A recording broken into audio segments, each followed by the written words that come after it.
ஆச்சி பாதாம் ட்ரிங்க். ஆச்சி பாதாம் ட்ரிங்க் ஒன்னு வாங்கினா ஒன்னு ஃப்ரீ. ராயல் சேலஞ்சர்ஸ் பெங்களூரு அணியின் வெற்றி பேரணியில் கலந்து கொண்ட ரசிகர்கள் அங்கு ஏற்பட்ட கூட்ட நெரிசலில் சிக்கி 10 பேர் உயிரிழந்திருக்கிறார்கள். 10 பேர் உயிரிழந்த நிலையிலும் ரசிகர்கள் கூட்டம் அங்கு இன்னும் கலையவில்லை. கூட்ட நெரிசலில் சிக்கி ரசிகர்கள் உயிரிழந்த நிலையில் 10 பேர் உயிரிழந்த நிலையில் கர்நாடக துணை முதலமைச்சர் டி.கே. சிவகுமார் மன்னிப்பு கோரியிருக்கிறார். மருத்துவமனையில் சிகிச்சை பெற்று வருபவர்களை சந்திக்க நேரில் சென்றிருக்கிறார் கர்நாடக முதலமைச்சர் சித்தராமையா. கூட்ட நெரிசலில் சிக்கி 4 பெண்கள் உட்பட 10 பேர் உயிரிழந்திருக்கிறார்கள் என்ற தகவல் கிடைத்திருக்கிறது. பெங்களூரு சின்னசாமி மைதானத்தில் முதலுதவி சிகிச்சை அளிப்பதற்கு கூட முறையான ஏற்பாடுகள் இல்லை என்ற தகவல் கிடைத்திருக்கின்றது. 18 ஆண்டுகள் IPL வரலாற்றில் முதன்முறையாக வெற்றி கோப்பையை வென்றெடுத்த ராயல் சேலஞ்சர்ஸ் பெங்களூரு அணியின் வெற்றியை கொண்டாடுவதற்காக வெற்றி பேரணி இன்று மாலை நடைபெற்ற சூழலில் அந்த வெற்றி பேரணியில் கலந்து கொள்வதற்காக RCB ரசிகர்களை நேரில் பார்ப்பதற்காக RCB ரசிகர்கள் கர்நாடக மாநிலம் பெங்களூருவில் கூடியிருக்கிறார்கள். சின்னசாமி மைதானம் நிரம்பி விதான் சௌதா கர்நாடக மாநிலத்தின் தலைமைச் செயலமாக இருக்கக்கூடிய விதான் சௌதா கட்டிடத்திலிருந்து சின்னசாமி ஸ்டேடியம் வரை கிட்டத்தட்ட 3 கிலோமீட்டர் சாலையின் இரு புறங்களிலும் ரசிகர்கள் கூடியிருக்கிறார்கள். கூட்ட நெரிசலில் சிக்கி 10 பேர் உயிரிழந்திருக்கிறார்கள். பலர் மயக்கமடைந்திருக்கிறார்கள். மாலையில் இந்த வெற்றி பேரணி நடைபெறும் என்று அறிவிக்கப்பட்ட சூழலில் மதியத்திலிருந்தே வெயிலிலிருந்தே காத்து கிடந்திருக்கிறார்கள் ரசிகர்கள். இதில் பலர் மயக்கமடைந்திருக்கிறார்கள். தற்பொழுது மாலை நேரத்தில் அந்த பேரணி நடைபெறும் பொழுது ஏற்பட்ட கூட்ட நெரிசலில் சிக்கி 10 பேர் உயிரிழந்திருக்கிறார்கள். முதலுதவி சிகிச்சை அளிப்பதற்கு கூட சிரமமாக இருந்திருக்கிறது. பாதுகாப்பு ஏற்பாடுகள் எந்த அளவிற்கு நடைபெற்றது என்பது ஒரு கேள்விக்குறியாக உள்ளது. கர்நாடக மாநில அரசு இந்த பேரணியை ஒழுங்குபடுத்துவதில் என்ன மாதிரியான நடைமுறைகளை பின்பற்றினார்கள் என்பது கேள்விக்குள்ளாகி இருக்கிறது. ரசிகர்களை கட்டுப்படுத்துவதற்காக கர்நாடக மாநில காவல்துறையினர் தடியடி நடத்தியிருக்கிறார்கள். அந்த காட்சிகளையும் நாம் திரையில் பார்த்து வருகிறோம். 10 பேர் தற்பொழுது உயிரிழந்திருக்கக்கூடிய சூழலிலும் இன்னும் அங்கு ரசிகர்களின் கூட்டம் கலையவில்லை என்பதுதான் வேதனை அளிக்கக்கூடிய ஒரு விஷயமாக பார்க்கப்படுகிறது. மிக குறுகலான ஒரு சாலையின் இரு புறங்களிலும் ரசிகர்கள் கட்டுக்கடங்காமல் கூடி அந்த வெற்றி பேரணியில் கலந்து கொள்ள வேண்டும் என்ற உணர்ச்சி மிகுதிதான் இந்த உயிரிழப்புக்கு காரணமாக தற்பொழுது வரை பார்க்கப்படுகிறது. மயக்கம் அடைந்தவர்களையும் உயிரிழந்தவர்களையும் தோளில் தூக்கி பக்கத்தில் இருக்கக்கூடிய ரசிகர்கள் சென்று அவர்களை காப்பாற்ற முயற்சித்திருக்கிறார்கள். அந்த காட்சிகளை நாம் பார்க்கிறோம். சின்னசாமி மைதானத்தில் முதலுதவி சிகிச்சை அளிப்பதற்கு கூட போதுமான ஏற்பாடுகள் செய்யப்படவில்லை என்ற ஒரு குற்றச்சாட்டு எழுந்திருக்கின்றது.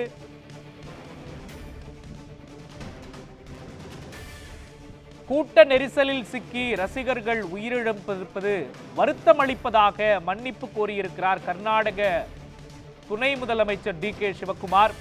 அளவு கடந்த ரசிகர்கள் கூட்டத்தால் இந்த துயர சம்பவம் நடந்திருக்கிறது என்று கர்நாடக துணை முதலமைச்சர் டி.கே. சிவகுமார் கூறியிருக்கிறார். 18 வருடங்களாக IPL கிரிக்கெட் போட்டி நடைபெற்று வரக்கூடிய சூழலில் முதன்முறையாக வெற்றி பெற்றிருக்கிறது ராயல் சேலஞ்சர்ஸ் பெங்களூரு அணி. நேற்று இரவிலிருந்து வெற்றி கொண்டாட்டத்தில் சமூக வலைதளங்களில் தங்களது மகிழ்ச்சியை வெளிப்படுத்தி வந்த உலகெங்கிலும் உள்ள நாடெங்கிலும் உள்ள RCB ரசிகர்கள் சமூக வலைதளங்களில் தங்களது வெற்றியை கொண்டாடி வந்த சூழலில் நேரடியாக இந்த வெற்றியில் கலந்து கொள்ள வேண்டும் என்று பெங்களூருவுக்கு சென்ற RCB ரசிகர்களில் 10 பேர் அங்கு ஏற்பட்ட தள்ளுமுள்ளுவில் கூட்ட நெரிசலில் சிக்கி உயிரிழந்திருக்கிறார்கள். அனைவருக்கும் ஒரு சோகத்தை ஏற்படுத்தி இருக்கிறது. இந்தியாவில் உள்ள பொதுமக்கள் அனைவருக்கும் இந்த சம்பவம் ஒரு சோக நிகழ்வாக மாறி இருக்கின்றது. 10 பேர் தங்களது இன்னுயிரை இழந்திருக்கிறார்கள். கூட்ட நெரிசலில் சிக்கி உயிரிழந்திருக்கிறார்கள் என்ற சோக சம்பவம் நடந்திருக்கின்றது. முறையான ஏற்பாடுகள் இல்லை என்பதுதான் ஒரு குற்றச்சாட்டாக, பெரிய குற்றச்சாட்டாக முன்வைக்கப்பட்டிருக்கிறது. இதை ஏற்பாடு செய்தது யார் என்ற ஒரு கேள்வி எழுந்திருக்கிறது. ஒரு பேரணி நடத்துவதற்கான விதிமுறைகள் சரியாக கடைபிடிக்கப்பட்டதா? அதற்கான பாதுகாப்பு ஏற்பாடுகள் செய்யப்பட்டதா? எவ்வளவு ரசிகர்கள் கூடுவார்கள் என்று கணிக்கப்பட்டதா? அதற்கான முன்னேற்பாடுகள் செய்யப்பட்டதா என்கிற கேள்விகள் கர்நாடக மாநில அரசை நோக்கியும் இந்த பேரணியை ஒழுங்குபடுத்திய ஏற்பாடு செய்த அமைப்புகள் மீதும், கிரிக்கெட் அமைப்புகள் மீதும், மாநில கிரிக்கெட் வாரியத்தின் மீதும் கேள்விகள் எழுந்திருக்கின்றன.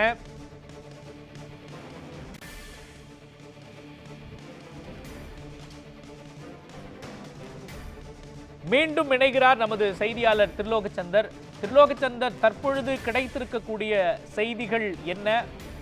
விவரங்களை நீங்க முழுமையா பதிவு பண்ணலாம். நிச்சயமாக மோகன், அதாவது இந்த ஆர்சிபி அணியினுடைய வெற்றி கொண்டாட்டமானது தற்பொழுது சோகத்தில் முடிந்திருக்கிறது என கூறலாம். கிட்டத்தட்ட லட்சக்கணக்கான ரசிகர்கள் சின்னசாமி மைதானத்தின் முன்பு கூடிய காரணத்தால் கூட்ட நெரிசல் ஏற்பட்டு கிட்டத்தட்ட 10 பேர் உயிரிழந்திருக்கிறதாக தகவல் வெளியாகி இருக்கிறது. உயிரிழந்தவர்கள் அங்க இருக்கக்கூடிய பவுலிங் மருத்துவமனையில கொண்டு செல்லப்பட்டிருக்கிறாங்க. இந்த உயிரிழந்தவர்களுடைய உறவினர்களை காண்பதற்காக அந்த மருத்துவமனைக்கு முதல்வர் சித்தராமையா தற்பொழுது சென்றிருக்கிறார். அதே சமயம் பாஜகவினுடைய மாநில தலைவரும் அந்த மருத்துவமனைக்கு சென்று வந்திருக்கிறார்.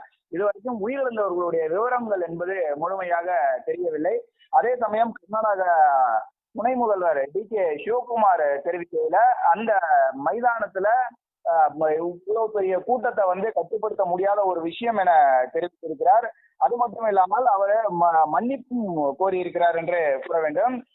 கிட்டத்தட்ட பெங்களூர் மற்றும் கர்நாடக மக்கள் அனைவருக்கும் நான் மன்னிப்பு கேட்டுக்கொள்கிறேன் என தெரிவித்திருக்கிறார். விதான் சௌதாவில் இருந்து அணிவகுப்பு நடத்த திட்டமிட்டிருந்தோம், ஆனால் அது முடியாமல் போய்விட்டது எனவும் தெரிவித்திருக்கிறார். அதே உயிரிழப்பு தொடர்பாக அவரிடம் கேட்கும் பொழுது எனக்கு எதையும் உறுதிப்படுத்த முடியவில்லை என்பதையும் அவர் பதிவு செய்திருக்கிறார். இதற்கிடையில தான் இந்த கூட்ட நெரிசலில் சிக்கி கிட்டத்தட்ட 10 பேர் உயிரிழந்திருப்பதாக தகவல் வெளியாகி இருக்கிறது. அந்த உயிரிழந்தவர்கள் உடல்கள் அங்கு இருக்கக்கூடிய சிவாஜி நகரில் இருக்கக்கூடிய மருத்துவமனைக்கு கொண்டு செல்லப்பட்டிருக்கிறது. அந்த இடத்திற்கு தான் தற்பொழுது கர்நாடக முதல்வர் சித்தராமையா சென்றிருக்கிறார். அவர் அங்கு இருப்பவர்களை சந்தித்துவிட்டு, உயிரிழந்தவர்களின் உறவினர்களை சந்தித்துவிட்டு அதன் பின்புதான் அங்கு இருக்கக்கூடிய பாதிப்புகள் குறித்த தகவல்களை வெளியிடுவார். தற்பொழுது வரை அதிகாரப்பூர்வ தகவல்கள் எதுவும் கிடைக்கப்பெறவில்லை.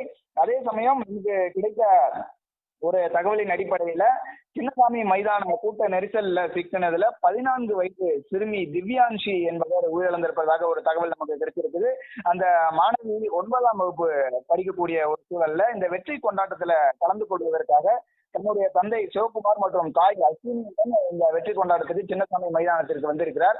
அங்கு ஏற்பட்ட அந்த கூட்ட நெரிசல்ல தான் சிக்கி அந்த 14 வயது மாணவி திவ்யான்ஷி உயிரிழந்திருக்கிறார். அந்த தகவல் தற்பொழுது கிடைக்கப்பட்டிருக்கிறது. ஆனால் தற்போது வரை உயிரிழப்பவர்களுடைய எண்ணிக்கை அதிகாரப்பூர்வமாக கிடைக்கப்பெறவில்லை. அங்கு இருக்கக்கூடிய தகவல்கள் அடிப்படையில் 10 பேர் உயிரிழந்திருக்கலாம் என கூறப்படுகிறது.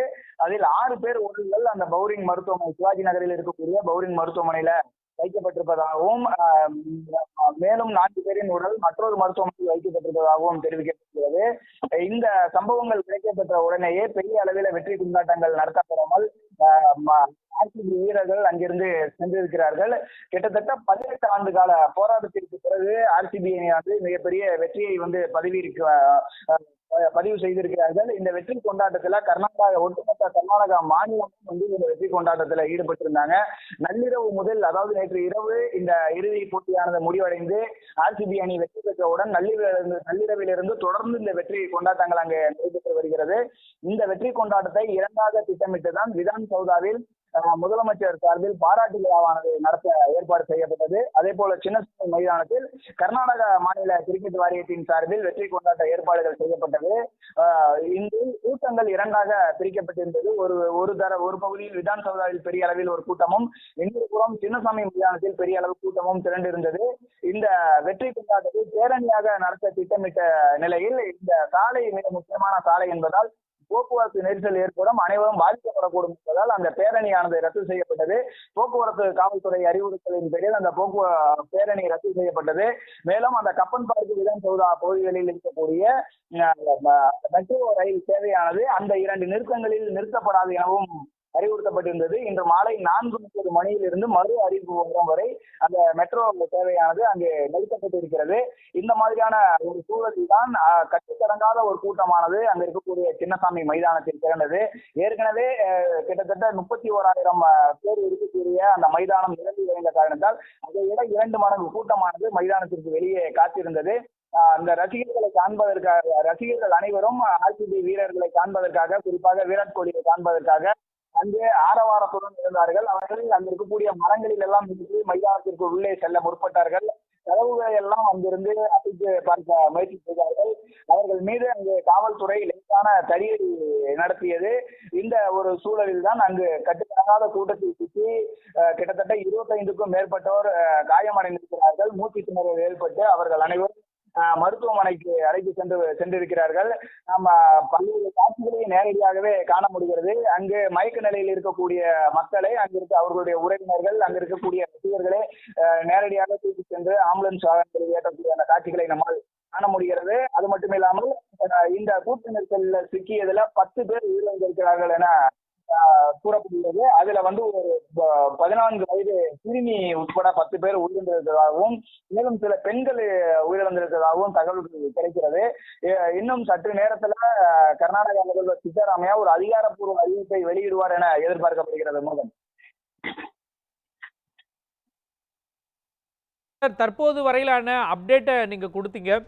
குறிப்பா கர்நாடக மாநிலத்தின் தலைமை செயலமாக சட்டப்பேரவையாக செயல்பட்டு வரக்கூடிய விதான் சௌதா கட்டிடத்திலிருந்து சின்னசாமி ஸ்டேடியம் மைதானம், கிரிக்கெட் மைதானம் வரை இந்த பேரணி திட்டமிடப்பட்டிருந்தது அப்படின்னு எடுத்தோம் அப்படின்னா, அங்கிருந்து விதான் சௌதாவிலிருந்து சின்னசாமி ஸ்டேடியம் வரை செல்லக்கூடிய சாலையின் அமைப்பு எப்படிப்பட்டது?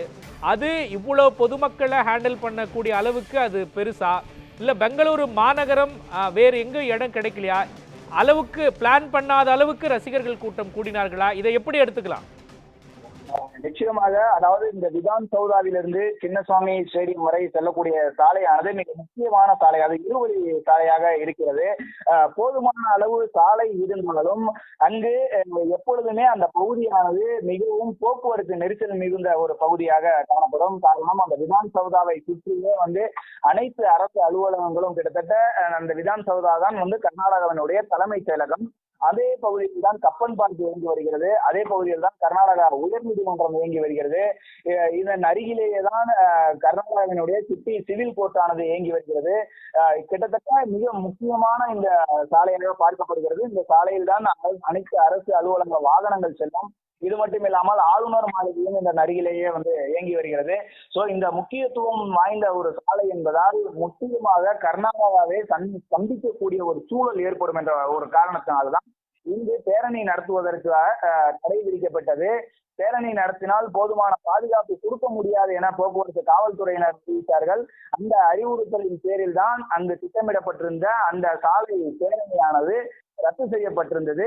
இருப்பினும் இங்கு தனியாக விதான் சௌதாவில் இந்த பாராட்டு விழாவானது ஏற்பாடு செய்யப்பட்டிருந்தது. சின்னசாமி மைதானத்தில் தனியாக வெற்றி கொண்டாட்டங்கள் ஏற்பாடு செய்யப்பட்டிருந்தது.